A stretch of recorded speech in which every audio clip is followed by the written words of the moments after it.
Howdy folks, it's Wednesday, September 30. It's 10:50 a.m.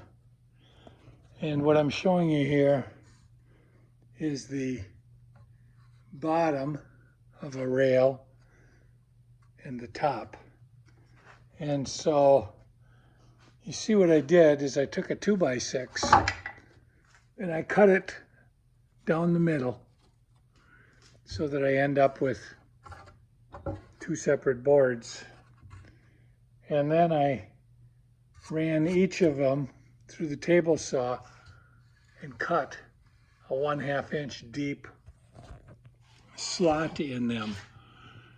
And I have these cedar boards that I end up milling a little, sanding. Oh, there's one. They go in like that. You see, they'll hit the bottom, so they get buried a 1/2 inch. And between each of these is 4 inches, and that's what this spacer is. And I want to have 4 inches between each of the railings. So this here fits in that groove, and then on the top, this would fit in this groove.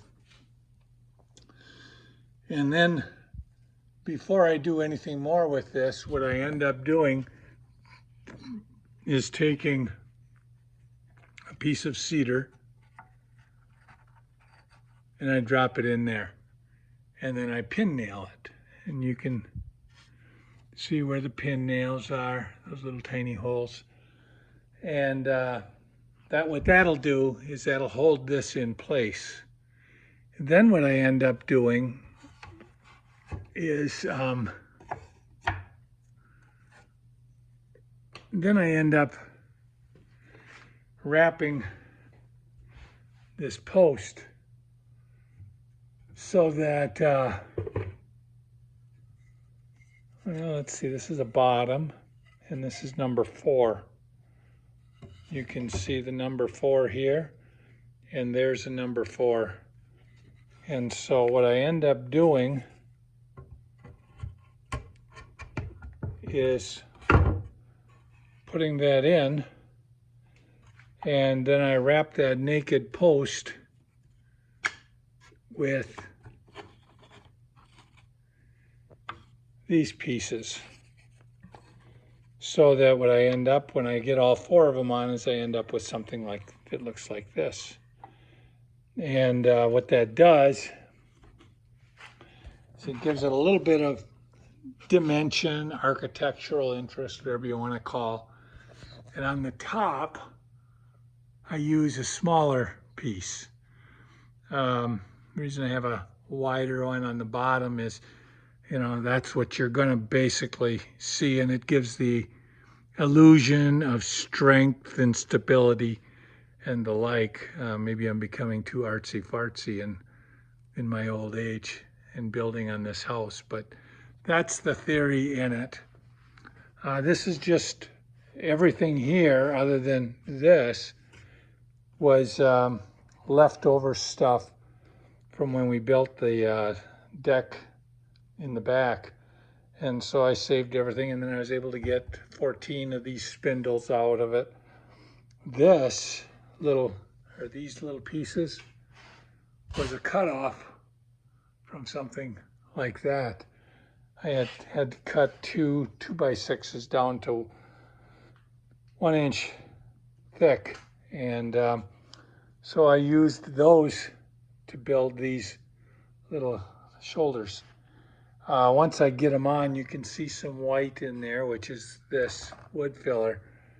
I sanded down, and by the time we paint it, which is what she wants, you won't see any of those cracks. But here's what I do. So this one's ready to be put in down there.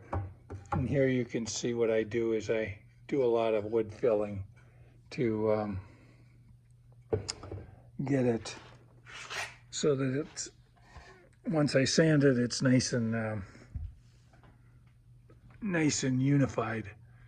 So these little pieces here were the cutoffs from the ends of these spindles, and I ran those through 1/2 inch so that they'd fit in here, and then I cut them at 4 inches on the table saw. When I do that, this is my cart. What I do is I know that these are all 1/2 inch. So what I do is I put that there, you see, because I have this set at 4 1/2. And I put this up against it, and then I put that there because I want to cut this piece. And then I take this out. Now I've got a space, but what that space does is that just means that when I run it through the saw, it won't kick back at me. So that's how I build the pieces for this railing. And then what the railing gives you an idea what the railing will look like.